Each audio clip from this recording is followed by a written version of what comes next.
So today I'm going to do something different. I'm going to share with you some of my card collection. Yes, like high-end card collection, because I know I got some messages from you saying, some of you, Pat, I read some forums that you own $2 million worth of cards.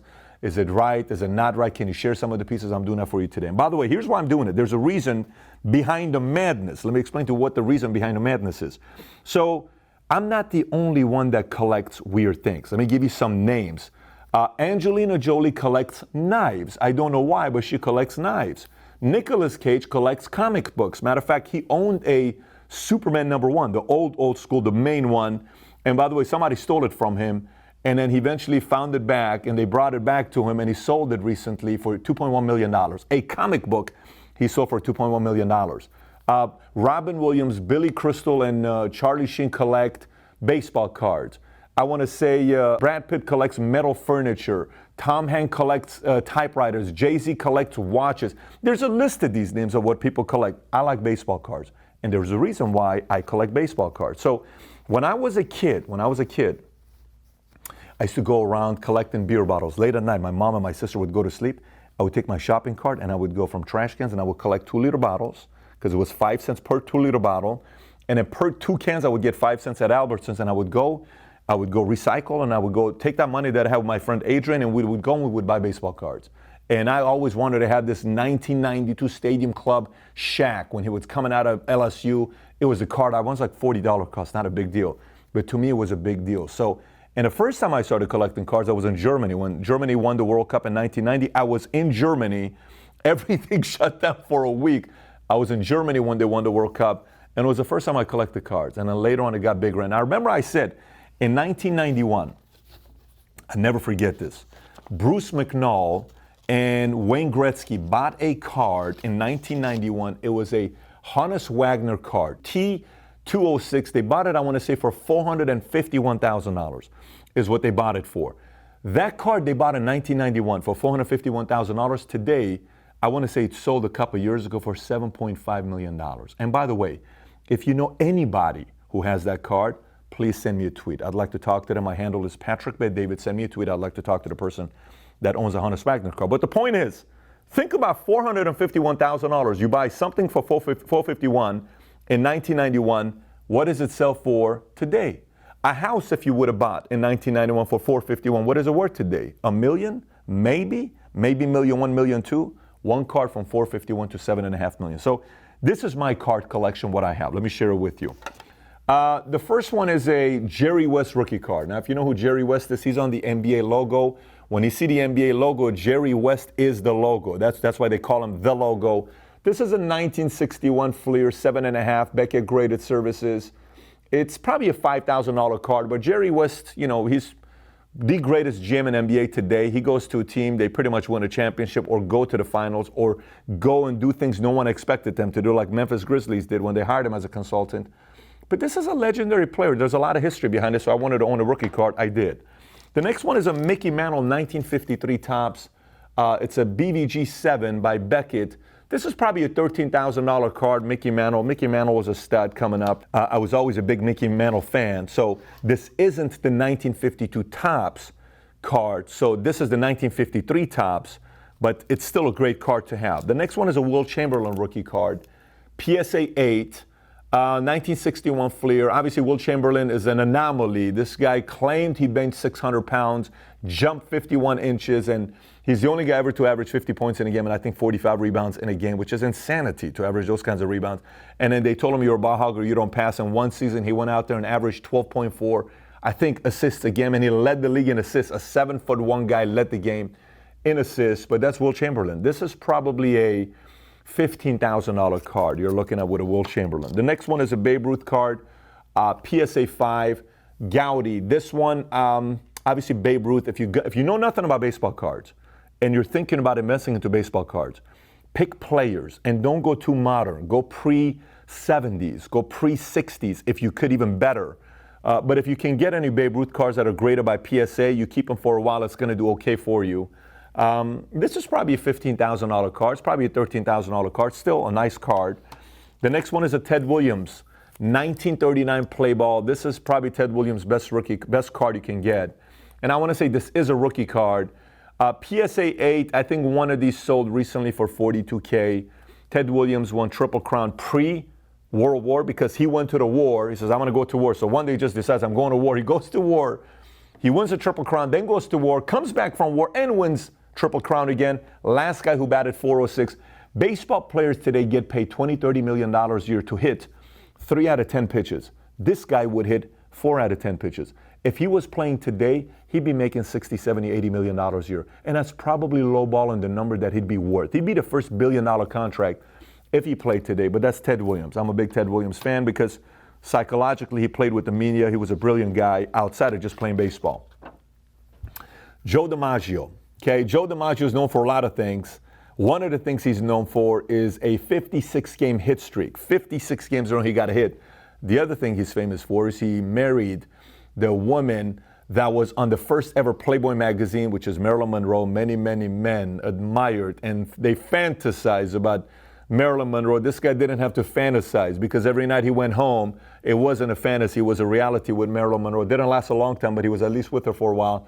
This is a PSA 8, 1938 Gaudi. This is probably a $42,000 card, $35,000 to $42,000 card. And again, another good card to add to your collection. Now it gets a little bit interesting. The next one is a Babe Ruth.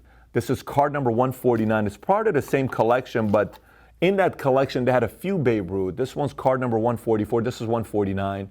This is PSA 5. This is PSA 8. This sold in 2016 for $155,000 is what it sold 3 years ago for $155,000. Again, you cannot go wrong with Babe Ruth, especially if you can get a PSA 8, which this is just a beauty. I mean, this card right here, can you imagine like cards come out, kids grab them, they're messed up, and you mean to tell me this one's got center, surface, corners, just a gorgeous card here.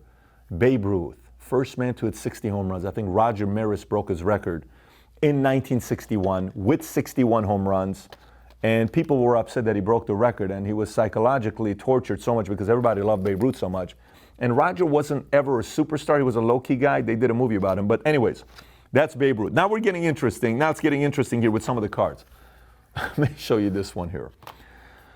This is a 1979 Wayne Gretzky PSA 10 rookie card, Topps. Not O-PEE-CHEE, this is the Topps one. There's only 2 of these in the world graded PSA 10. And by the way, this one sold, again, 3-4 years ago for $205,000 is what this one sold for. Again, Gretzky, the only sport that I would say where it's no debate. In football, everybody can debate. Who's the greatest football player of all time? It's really Barry Sanders. No, it's not Barry Sanders. Tom Brady. It's not Tom Brady. It's, Elway. It's not Elway. It's really, Peyton Manning. What are you talking about? It's Emmitt Smith. There's a debate. Basketball, LeBron, Kobe, Jordan, Will, Kareem. Hockey, no debate. Baseball, debate. There is no debate. This is the GOAT. And no one's even close. And no one debates it. Nobody. There is no debate with hockey. So this is one of the cards. But the other one is the crazy one. Let me show you this one here, and you can go research it for yourself. This is a 1979 O-PEE-CHEE Wayne Gretzky rookie card. They look identical, right? But one is Topps, one is O-PEE-CHEE. Topps sold for $205,000. This one, I want to say, in 2016 sold for $465,000. This one sold for $465,000. This is when you go into PSA's headquarters in Newport Beach. The PSA is where they grade these cards. And Joe was there when these things were being reholed in a new holder. This is brand new holder. I want to say 6 weeks ago or something like that. 4 weeks ago, we have the whole printout and everything, and they have registered it. But when you go there on the wall of PSA, they have this on the wall. When you enter a PSA headquarters office, this is on the wall. This card is on the wall. It's a special card. Again, Wayne Gretzky. There's a story behind the fact that I, was enamored by the fact that him and Bruce McNall bought a Hannes Wagner card in 1991 for $451, and I'm buying his rookie card, and it's worth, I didn't buy it for $465, but it's worth, sold 3 years ago on $465, and that's 3 years ago. Who knows what it's worth today? I know there's a guy that owns these who is a very close customer and friend of ours with through Heritage, and he wouldn't sell his. If you offered him $750,000, he wouldn't sell his. He's sitting on it. He's not selling it. He's a diehard Gretzky fan. But the other one is here. So why am I sharing this with you? Let me explain to you why I'm sharing this with you. It's very simple. Look, you know how in life, to win, There's different recipes, meaning you need hard work, you need goals, you need targets, you need clarity, you need to recruit the right people, you need an enemy, you need competition, you need, all these, you need to be able to figure out a way to hang out with people at your same level so you don't feel like you have anxiety because like, other people are going through the same problems. You have a person you look up to that's mentoring, you need people below you that you're mentoring. All of these things. You know what's the additional thing I would add to that? You need to have side hobbies or collections that bring out the childlike tendency of you. Because when I hold these cards, I go back to the 12-year-old kid. The 12-year-old kid, I'll tell you a crazy story about the 12-year-old kid. When I was in Wilson Junior High School, which is in Glendale, it was a middle school, and I was in 8th grade, and we would walk back. We would have to go down going over the bridge, and when we would walk down this place, my friends would walk with me, and I would ask them the interesting question. Remember when we were boys, when we would ask and say, if you could be with any woman, who would it be? Oh my gosh, for me it's Pamela Anderson from Baywatch, because back then it was Baywatch. Oh, for me it's Sophia Loren. I still think she's gorgeous. I think it's Elizabeth Taylor. You're out of your mind. You guys don't know what you're talking about. The most beautiful woman is Jada Pinkett. I was a diehard Jada Pinkett fan. Jada Pinkett, are you crazy? Why Jada Pinkett? And we would go back and forth, or even the debates about, I don't know if you've done this one. This one was a lot of fun. I'd grab my friends and we'd sit down, we'd talk, and I would say, listen, guys, you got one of these four you can be. Which one would you rather be? Richest man in the world. At the time, it was Gates. You can be the greatest athlete in the world, Michael Jordan. You can be the greatest performer in the world, Pickett, Michael Jackson. Or you can be the most powerful in the world, a president. Who would you like to be? And we would start.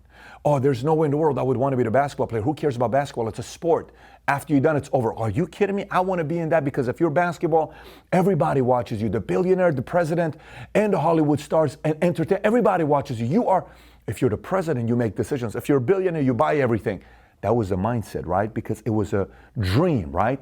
And sometimes when you get past a certain age, after you've been beat up so many times in life, the first thing that goes is that dream machine. So you go from the languages, what if one day we could go out there and live a life like this and be able to have this and be able to have that, versus it goes to, what if we go out of business? What if somebody comes after me? What if I lose everything?